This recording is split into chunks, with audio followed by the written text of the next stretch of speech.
Electricity is defined by Merriam-Webster as a fundamental form of energy observable in positive or negative forms that occur naturally or is produced and that is expressed in terms of the movement and interaction of electrons. The Institute of Energy Research tells us that electric power has only been harnessed for only 250 years since Benjamin Franklin's famous kite experiment. Only since then have we been researching earnestly about electricity, constantly finding new applications in our daily lives. Hi, I'm Aiman Hadi, your moderator for today. And today we are joined by our three panelists, Mr. Kam Ting Zien, Miss Sri Divya, and Mr. Teng Yi Chow. Okay, everyone, how are we feeling today? Absolutely glad to be here. Great. Sure. Good. Okay. Alright, everyone looks a bit hyped up. Okay, lovely. Okay, to start things off, anyone will do. Can any one of you tell me what electricity is and the benefits of it? Sure. Okay. Electricity, if it refers to the Cambridge dictionary, it is simply defined as a form of energy that we can produce in several ways, and that provides a power to device to create light, heat, or and so on. So, in my opinion, electricity is emphasized as a vital component to activate the development of a nation, as it provides energy for almost every machine in the country to keep on working.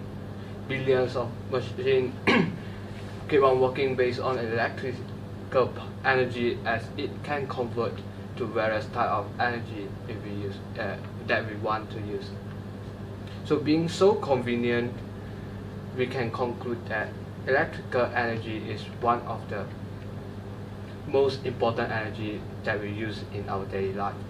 Okay, thank you, Mr. Kam. That sounds like electricity is quite important to our daily lives. So, Miss Divya, what do you think are the effects to our human life, the lives we lead, should suddenly electricity cease to exist? Yes. So, firstly, we'll have to get this in our mind is that the world is made up of energy and matter. So, mankind consumes energy, and this is used to live, of course. So, we'll have to understand the first law of thermodynamics, which is the law of conservation of energy, which basically means energy cannot be destroyed, nor can it be produced, but it, however, can be transformed into different forms of energy. So amongst all these types of energy, electricity has played a big role in our lives because it is basically powers technology, powers gadgets we use nowadays. It is our lifelines in simple terms.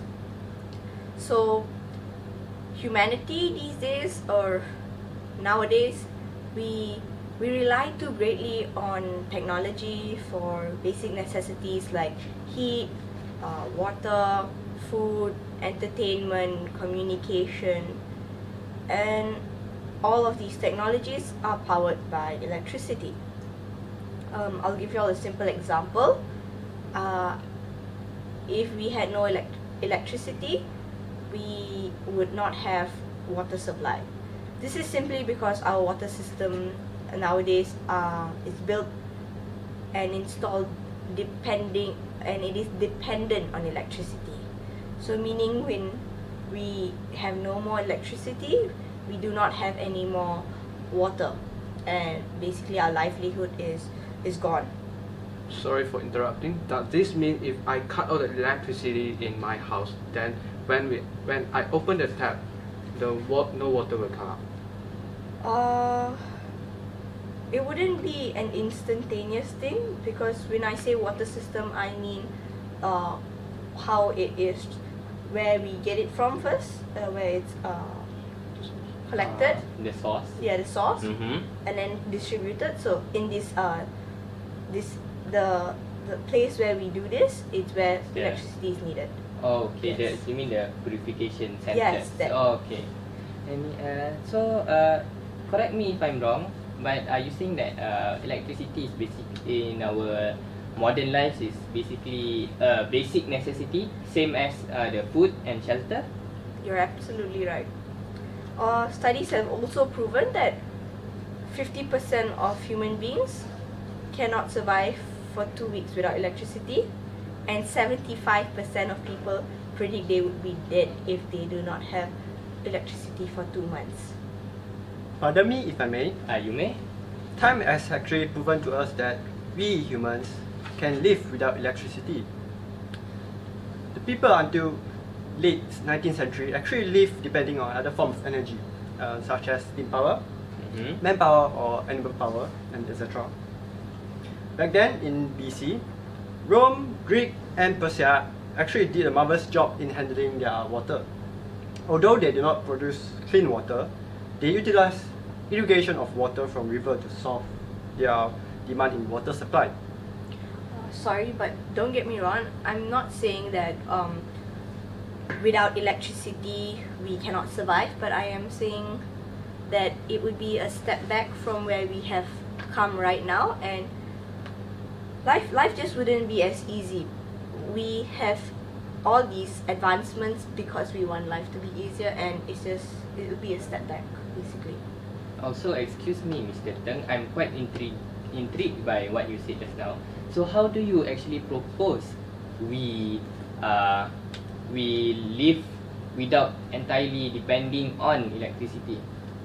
So first thing we need to do is decrease our dependency on electricity.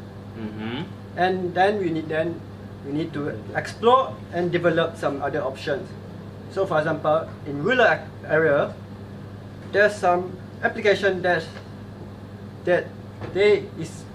is being developed and being utilized in their daily life that do not depend on electricity. For example, it will be pedal power washing machine, or the non-electric refrigerator. Also, the gravity lamp that utilize gravity to produce light for their daily usage. Okay, so actually, if I take a closer look, seems like we are quite divided in our opinions. Am I right, panelists? Yeah. So it looks like a few of you have your own stance about depending on electricity. So I'm asking Mr. Kang this question. Whose side do you actually take in this? Which stand do you go with? I stand by the way Mr. and Miss Divya stand by. Okay. So in my opinion, we may not die directly if we don't have the electricity supply, but we may die in a wrong way around, as we are so familiar with the electricity. So it might causing some side effect of it. So for example, in hospital, we used to use electricity in every room which we light out the bulb. We use the air conditioner to keep the patient to be more comfortable. Oh, in the hospitals. In the hospital. Oh, okay. So during the surgery, the doctor would like to use the light to focus on what they want to cut off, or they want to. Based on what you Wait, say. sorry, before that, Okay, you want to say I would also something? like to add on why electricity is more desirable. Okay. It's simply because of how it is easily transported and distributed among users, and it's obviously very fast comparative to other types of energy. And of course, companies that generate electricity have found eco-friendly ways to use it, which is of course very good for our earth. Okay. Thank you. Okay, thank you, thank you, panelists. So, may I make a conclusion, middle ground for us to accept? Sure. based on your Absolutely. Yep.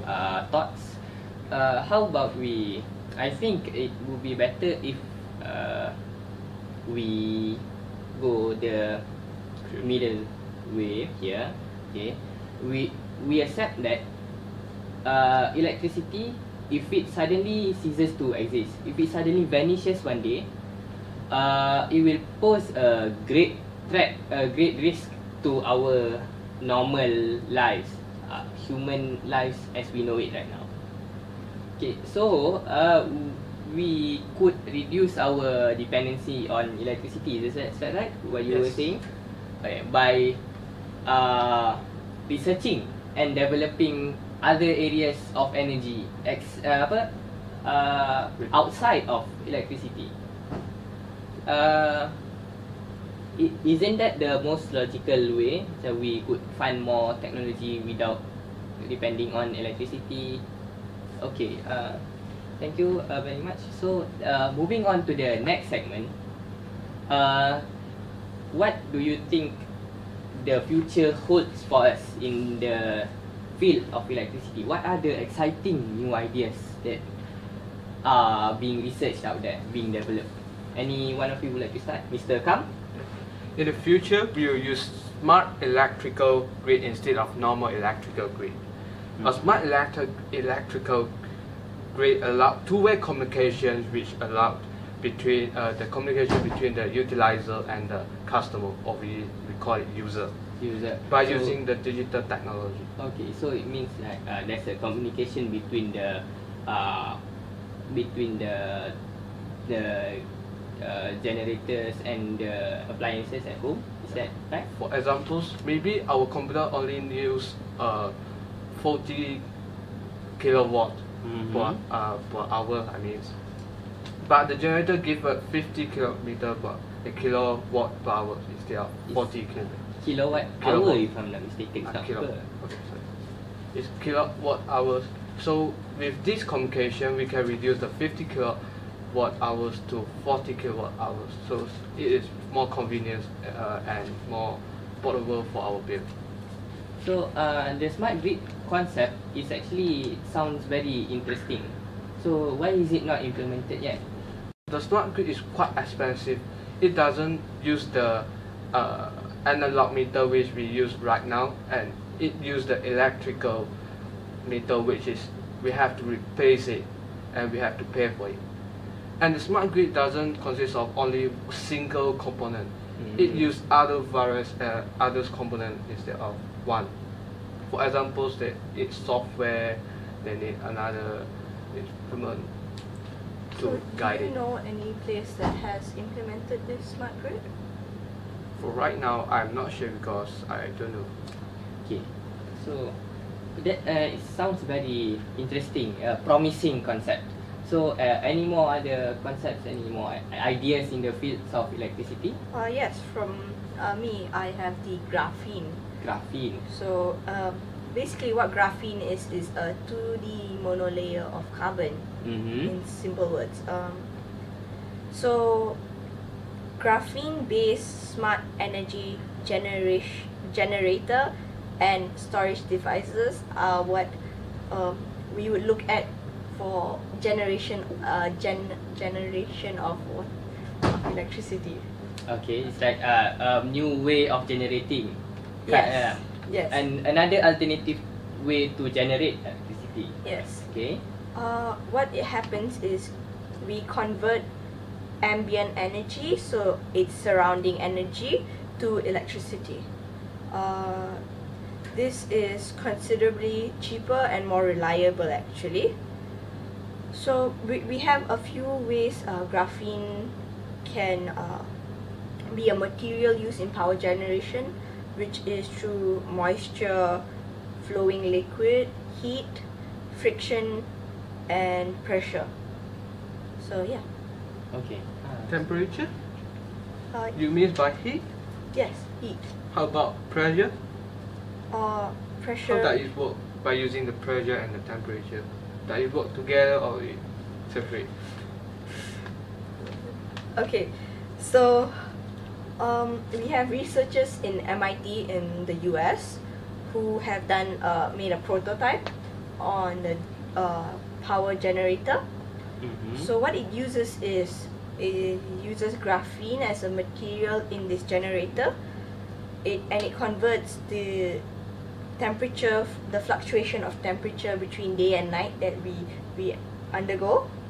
So it takes this ambient energy we say, and it converts it into energy. And the reason for using graphene in the prototype is because they went through a few problems, and then because of the material they used, and then they realized that the material they needed was had to be thermal effusivity, which basically means it can readily draw heat from the environment, and that is what graphene can do, and therefore it is used in power generation. So I have a question for you. How far have the researcher done the study in graphene for our generation of electricity? So the research is still ongoing, but the power generated is still insufficient to power a community. But it is a work in progress, and this does prove that there is an alternative way to generate power. Thank you. So it's quite interesting, graphene, the material of the future. Am I right? Yes, it is. So how about you, Mr. Teng? Yeah. I have also one. For me, it will be wireless power transmission. That So- sounds nice. Actually, wireless power transmission is the transmission of power without wires as a physical link. So back then, this idea exists when the discovery of electricity for motors. The discovery of electricity is discovery of electricity. So as Nikola Tesla, he spent his last days trying to create wireless power transmission. So actually the principle behind wireless power transmission is very easy. It utilizes the power electromagnetic induction, and the most common thing we see nowadays is in our smartphone or even the toothbrush. The wireless charging smartphone, the Yes. wireless hub. Yes. Okay. So these two things are most common thing we see now. So, but the thing we can expect in the future will be something like wireless car charging. Yeah. Okay. Thank you everyone for sharing their exciting new ideas in the developments of electricity. Okay. Thank you again for everyone and the audience for watching. Hi, I'm Aiman Hadi, and I would like to thank all of you for watching this video until the end.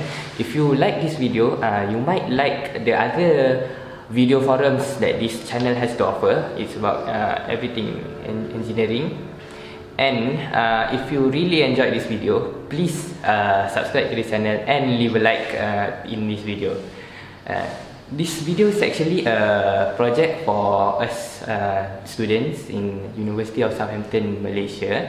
So if you are interested in joining or just interested in our university in general, we have our open day in our Malaysian campus on the 17th and 24th of August, the upcoming August. Okay, please feel free to check us out in the Malaysian campus. Okay, thank you very much.